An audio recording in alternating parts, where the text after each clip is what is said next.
Hi,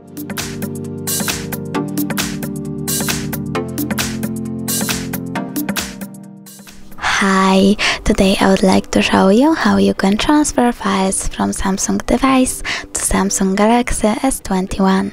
Firstly, open Play Store on both devices and download an app called Send Anywhere.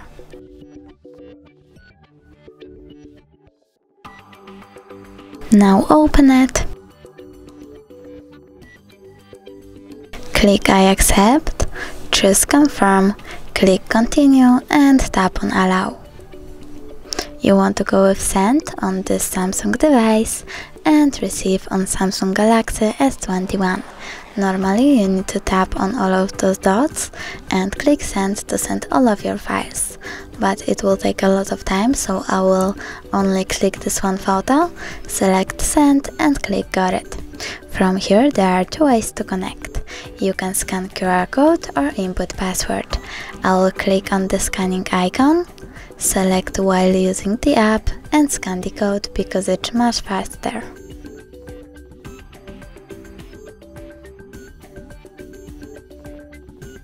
As you can see, my file was successfully transferred.